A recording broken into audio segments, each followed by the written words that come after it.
My name is Melissa, and I've been married to Cedric for nearly a decade. We're both in our 40s and don't have children. We live together in a cozy home, with Cedric working a standard white-collar job while I manage a part-time position. Thanks to our combined incomes, we enjoy a comfortable financial cushion. Our marriage has been smooth sailing so far, with hardly any major disagreements. Lately, however, things have become a bit more complicated. The change began when I inherited a condo from my father, who recently passed away. I've been advised to move into this new condo and relinquish my childhood home. My father had purchased the two-bedroom condo for himself when we got married. It's not overly large, but it's charming and stylish. The condo Cedric and I currently call home is actually my childhood residence.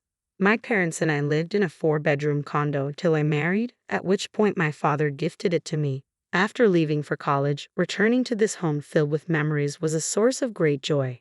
My mother passed away while I was in college, so my father lived alone in the family home. When Cedric and I were preparing to marry, my father expressed his hope that we would be comfortable in the condo. I initially thought he was hinting at moving in with us, but he firmly declined. He likely didn't want to intrude on our new life together. After my father passed away, I inherited the two-bedroom condo where he had been living. Luckily, I was able to quickly find a tenant and secure a lease. I assumed our lives would continue as they had before. However, a year later, my mother-in-law made an unexpected proposal during a visit. She suggested, "Why don't we let Jasmine and her kids move into the four-bedroom condo? It's getting cramped in their current place." Jasmine, Cedric's sister, is a single mother with 3 young children. They're currently living in a two-bedroom apartment, which I could imagine is becoming quite tight for their growing family.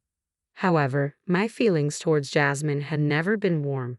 Each time we crossed paths, she seemed to look down on me for not having children. Cedric and I married just before I turned 30, and even then, Jasmine seemed intent on one-upping me. Her attitude only worsened as I reached that milestone. She would say things like, "You're 30 and still childless. Isn't your life over?" The comments didn't stop there. After my father's passing, she made a particularly cutting remark. "It's such a shame you didn't give your father the chance to meet his grandchild." Despite Jasmine being 3 years older, she often felt more like a younger sister-in-law than a senior. I genuinely wanted to maintain a good relationship, given our family connection, and I tried to make an effort. But after her hurtful comments, I found myself wanting to keep as much distance from Jasmine as possible. I don't have any siblings, and my father was my only close family. Amid the mental and physical exhaustion from losing him, Jasmine's cold words struck me deeply, leaving me with a lasting negative impression. I hadn't seen Jasmine since shortly after my father's passing, so I was taken aback when my mother-in-law made her proposal. She suggested that Jasmine and her kids move into the four-bedroom condo, offering to cover the rent at just $500 a month. Her expression seemed to convey, "Isn't that a fantastic deal?" I was stunned. While our condo isn't brand new, it has been recently renovated and is well maintained. With good public transport and proximity to a mall, its rental value would surely exceed $2,000. $500? I was taken aback by the audacity of suggesting such a low rent for a four-bedroom condo. Whether they're unaware of the current market rates or not, it felt incredibly presumptuous. I didn't respond right away, which seemed to lead my mother-in-law to believe I was in agreement, and she continued with her plan. "You have a condo that you're renting out now, right? You could live there instead. Just don't renew the lease. Once you're moved out, Jasmine and her family can move in."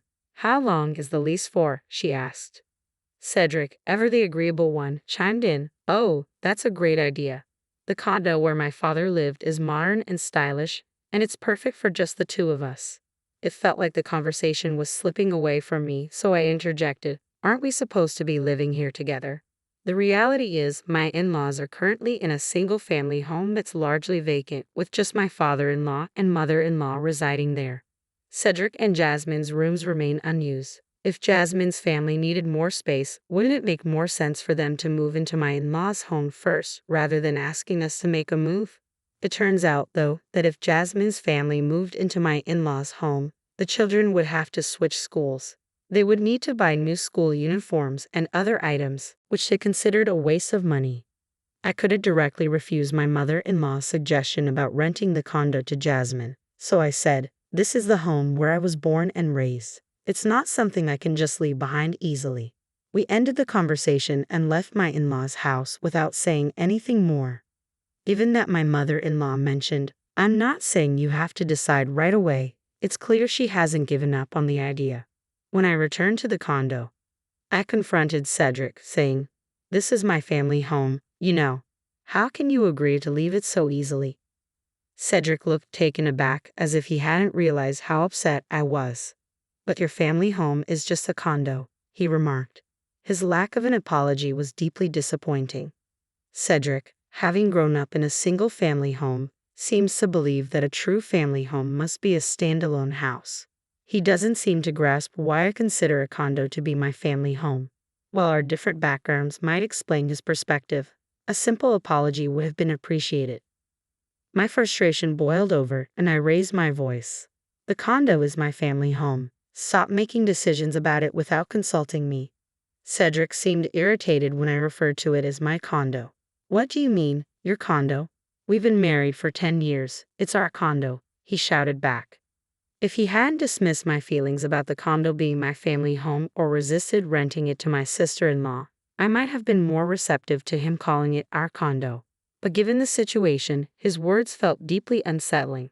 Despite numerous discussions, we remained at an impasse. Cedric, who rarely considered my perspective, labeled me as stingy, stubborn, and malicious. We both dug in our heels, and for months we were unable to reach any resolution. Meanwhile, my mother-in-law kept checking in, asking, "Have you given any more thought to our previous discussion?" My patience was wearing thin with both my mother-in-law and Cedric, who refused to support me. Then one day, I received an unexpected text from Jasmine, who was clearly frustrated with the lack of progress. "You don't have kids, so a 2-bedroom condo should be sufficient. Living in a 4-bedroom condo is a luxury for just the two of you. Just move out." I hadn't heard from Jasmine since my mother-in-law first brought up the condo issue, so this message came as a shock. There were no polite requests or appeals, just a direct command to vacate. Who does she think she is? Reading Jasmine's text made me feel foolish for trying to keep things civil up to this point. As I reflected on the situation, the thought of divorce kept creeping into my mind. Despite my efforts to control my emotions, I realized I was at the end of my rope. I visited the courthouse to pick up divorce papers and then made a call to a specific office. A few days later, I went to the county clerk's office to get copies of the property deeds. To my relief, I confirmed that both the condo I live in and the one I'm renting out are solely in my name. With this confirmation, I decided to give my husband one final chance. "I've told you repeatedly that I don't want to rent this condo to Jasmine. It's my family home, and I can't bear the thought of renting it to someone who has belittled me and said hurtful things. I need you to tell her not to count on this place." Cedric's expression was one of clear irritation, as it always was whenever I brought up the issue. Despite having shared everything Jasmine had said to me during our arguments, Cedric still didn't understand. He even remarked, "But Jasmine's point isn't entirely wrong either." Looking back, I should have divorced him right then and there. It would have spared me so much distress. But I lacked the courage to leave someone I had been with for 10 years or to face being alone as I approached 40. Now, things are different. If Cedric rejects my proposal this time, I'm ready to say goodbye. I've made up my mind, and this is my plea. You're so reluctant to leave your family home, but you're only tormenting Jasmine out of spite. It's your own behavior that invites disdain. And honestly, you're exaggerating. The things you've been told aren't as terrible as you're making them out to be. I can't understand why you're being so spiteful." Cedric looked at me with confusion, completely unaware of my resolve. I was at a loss for how Cedric could never support me, no matter how many times I needed it. I told him maybe we just can't understand each other anymore. "Then please fill this out," I said, handing him the divorce papers. I expected him to panic or become agitated, but Cedric merely sneered and smirked at the sight of the papers. "Seriously? Do you think threatening divorce will make me back down?" he retorted. Cedric seemed to believe I wasn't serious about the divorce. I thought to myself, this isn't a threat. I could have managed to get along with Jasmine as my sister-in-law, but now it feels impossible. The same goes for your mother and you. I can't trust you anymore, and there's no love left. It's over. Pack your things and leave now. Unaware of my resolve regarding the divorce, Cedric left. My anger surged and I expressed my frustration. Jasmine and my mom don't actually dislike you. Can't you see this is all your fault for only thinking about yourself? Cedric, feeling that our conversation was going in circles, tried to argue back. I cut him off. Enough. We've reached an impasse. You don't want to understand me, and I don't want to understand you. Divorce is the only option. If you don't sign these papers, I'll file for mediation. I spoke with a cold finality. Cedric responded with a growl, kicked the wall in frustration, and stormed out. He didn't sign the papers or take any of his belongings. He seemed intent on just leaving the situation behind. A few days later, as I had anticipated, Cedric returned. With a look of guilt on his face, he asked, "What should I do?" Did he really think that a display of remorse would make me reconsider? There's nothing more to discuss. Everything is already decided. If you agree to the divorce, sign the papers. If not, I'll file for mediation. Also, I've decided to sell this condo. Yes, I had made up my mind to sell my family home. On the day I went to court to get the divorce papers, I contacted Mr. Allen, a close friend of my father's. I had known Mr. Allen since childhood, and he had been very supportive, even attending my father's memorial service. He had given me his business card, offering his help if I ever needed it.